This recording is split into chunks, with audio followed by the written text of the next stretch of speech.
Hello and welcome to the Empire State Trail Weekly Update, a look at the latest news from across the Erie Canalway and the Empire State Trail. And this is the update for July 12th to July 18th, 2026. And this is the Cycle the Erie Canal week, so be on the lookout for all those riders out there. And have not heard a number yet, but it's usually somewhere around 600 riders out there passing through, working from Buffalo to Albany. We wish them all well and fair weather. And speaking of fair weather, here in Fairport, or looking at Fairport, it looks like a lot of people are out there enjoying the weather today. Spectacular summer weather. Cool temperatures and low humidity. Very, very nice to see and feel. So let's move on to trail closures. And looking down the list here, I have not seen anything new that popped out. And this Dunn Memorial Bridge still is confusing a number of people, it seems like, according to the social media post. But I think with all the increased notifications we're seeing, that it's getting a little better. It's funny that this was in place since 2024, but hey, it is what it is. Social media works and does its thing. I don't see anything else new on here. The same old, same old. Let's check the Cycle the Canalway Trail map here. And, of course, we see the closure there in LaSalle Park or Ralph Wilson Park in Buffalo. And looks like Rochester has cleaned up. Don't see anything along there. We're still seeing the caution when passing under I-490 there. They're working on the bridge overhead, and they don't want pieces falling on your head and ruining your day. And then we're getting over, what do we got here? And this is just usually a caution, be on the lookout. Oh, Camilla Sewer Project. And the Reed Webster Park. So you have to dismount and walk up and over a staircase. Well, that's interesting. That's a new one. So if you have a heavy bike, sometimes that's not real easy. Then we got the aqueduct here. Work continues in Durhamville. Some street closures out here between Rome and Utica. And I think that was it.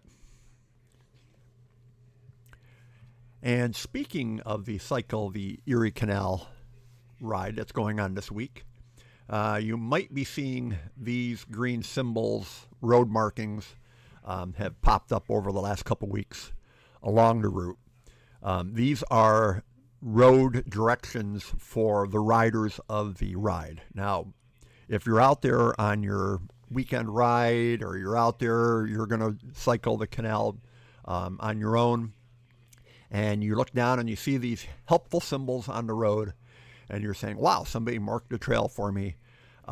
Be aware that they will lead you astray in some areas because they are put down to direct the riders and the group ride for the Parks and Trails people to go where they want them to go that day.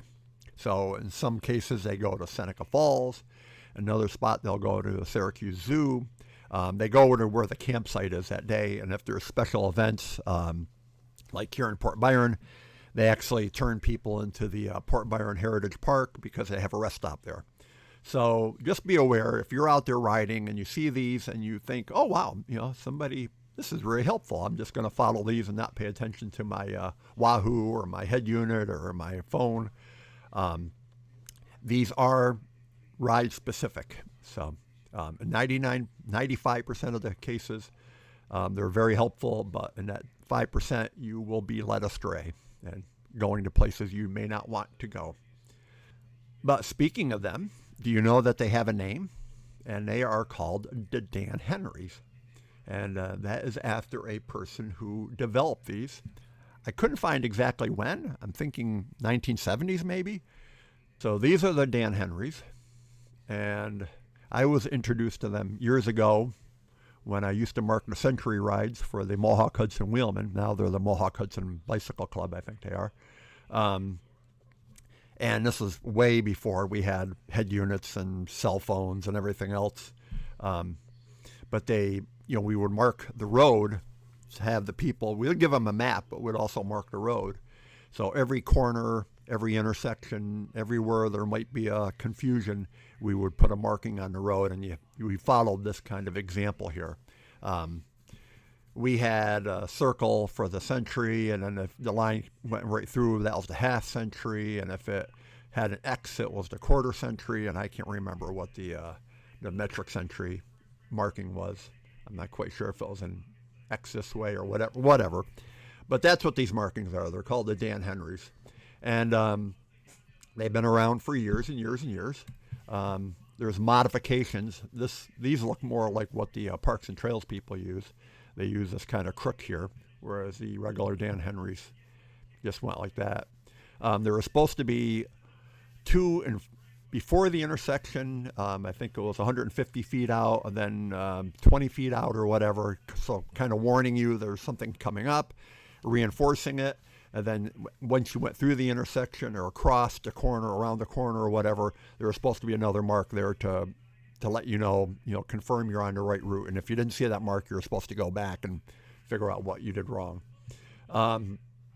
So just a little history and bicycle route marking. These are used widely by different people, different riders. It's not everybody wants to be staring down at their head unit all the time. So if you're marking a route, if you just have a simple route that you want to go out and mark, use the Dan Henry.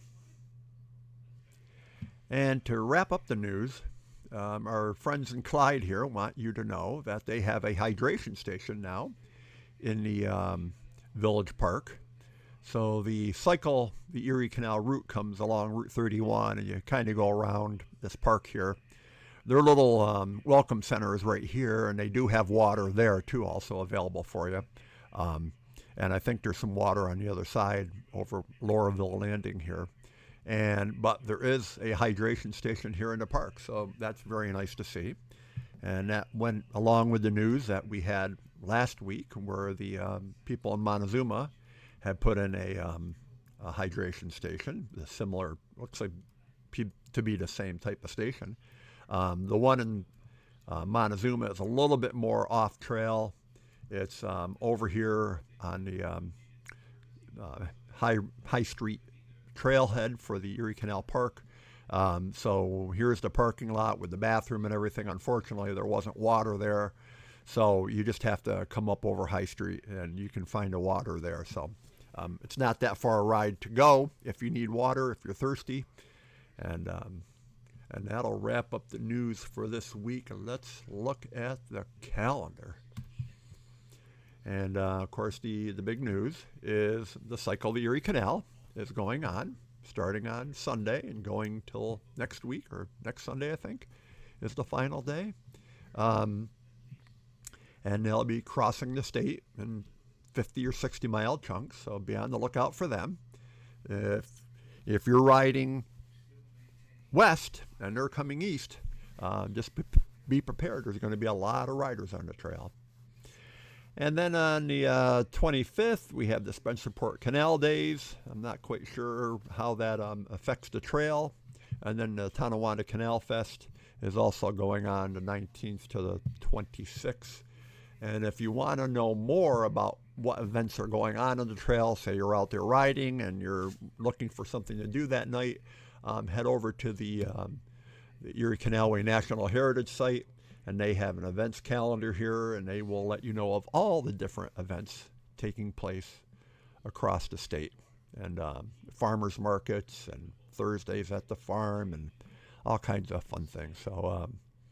So here's all the events that take place not directly on the trail, with what I'm trying to say.